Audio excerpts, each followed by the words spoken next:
الحمدللہ رب العالمین والصلاة والسلام علی سید المرسلین وعلی آلہ وصحبہ اجمعین اما بعد بسم اللہ الرحمن الرحیم قال ومن اشترى شيئا وشرط الخيار لغيره فأيهما أجاز جاز الخيار وأيهما نقض انتقض وأصل هذا أن اشتراط الخيار لغيره جائز استحسانا وفي القياس لا يجوز وهو قول زفر رحمه الله تعالى لأن الخيار من مواجب العقد وأحكامه فلا يجوز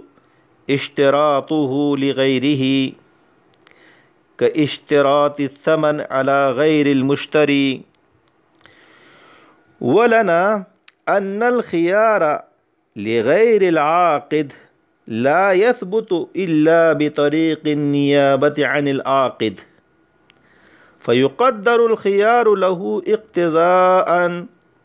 ثم يجعل هو نائبا عنه تصحيحا لتصرفه وعند ذلك يكون لكل واحد منهما الخيار فأيهما أجاز جاز وأيهما نقض انتقض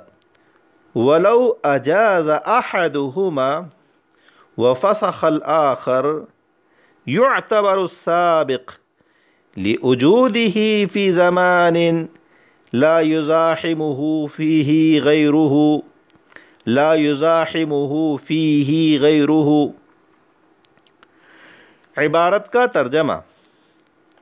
حضرت امام محمد رحمۃ اللہ علیہ نے جامع صغیر میں فرمایا کہ جس شخص نے کوئی چیز خریدی اور اپنے علاوہ کسی دوسرے کے لیے خیار شرط کی، پس دونوں میں سے جس نے بیع کی اجازت دے دی بیع جائز ہو جائے گی، اور دونوں میں سے جس نے بیع کو توڑ دیا تو بیع ٹوٹ جائے گی۔ اور اصل اس کی یہ ہے کہ بائع اور مشتری کے علاوہ کے لیے خیار کی شرط لگانا استحساناً جائز ہے اور قیاس کے مطابق جائز نہیں ہے، اور یہی امام زفر کا قول ہے، کیونکہ خیار عقد بیع کے لوازم اور اس کے احکام میں سے ہیں، اس لیے غیر کے لیے اس کی شرط لگانا جائز نہیں ہوگا، جیسے غیر مشتری پر ثمن و پرائس کی شرط لگانا جائز نہیں ہے۔ اور ہماری دلیل یہ ہے کہ غیر عاقد کے لیے خیار ثابت نہیں ہوگا مگر عاقد کا نائب بن کر، پس عاقد کے لیے بھی خیار اقتضاءً مقدر مانا جائے گا، پھر غیر شخص کو اس کا نائب کیا جائے گا تاکہ عاقد کا تصرف صحیح ہو، اور اس تقدیر پر دونوں میں سے ہر ایک کے لیے خیار ہوگا، یعنی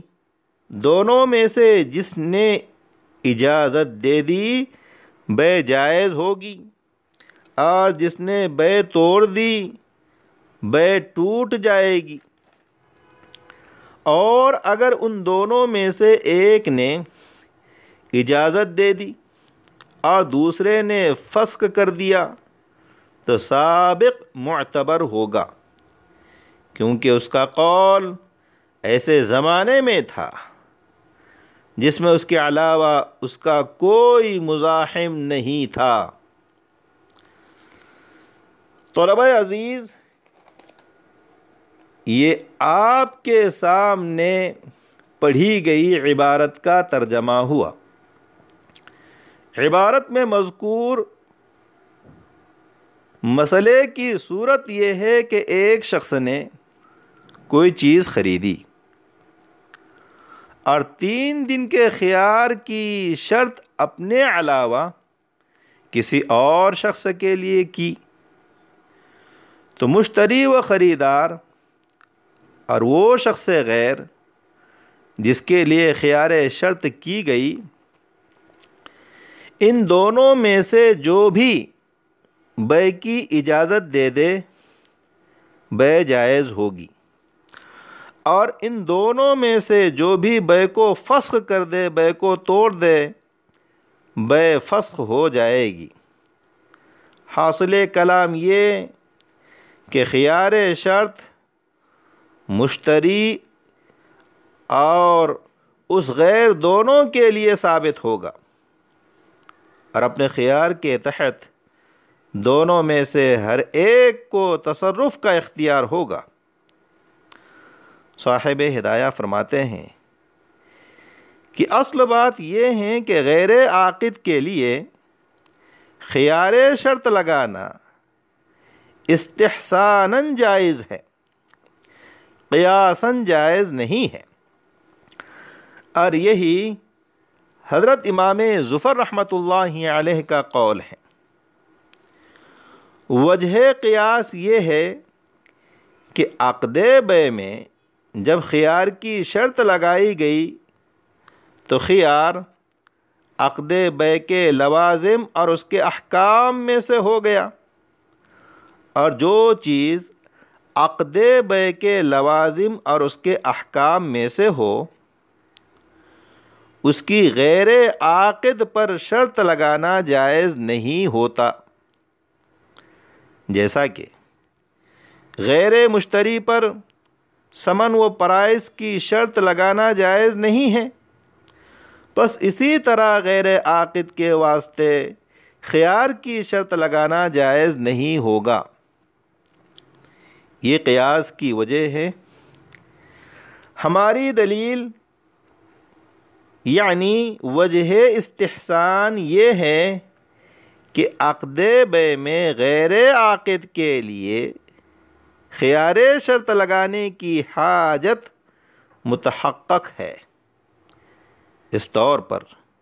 کہ غیر عاقد یعنی اجنبی مبیع یا عقد بیع کے بارے میں زیادہ معلومات رکھتا ہے، پس اس ضرورت کی وجہ سے غیر عاقد کے لیے خیار شرط مشروع کیا گیا، جیسا کہ نفس خیار بھی ضرورت کی وجہ سے مشروع ہوا ہے۔ پس غیر عاقد کے لیے جو خیار شرط لگائی گئی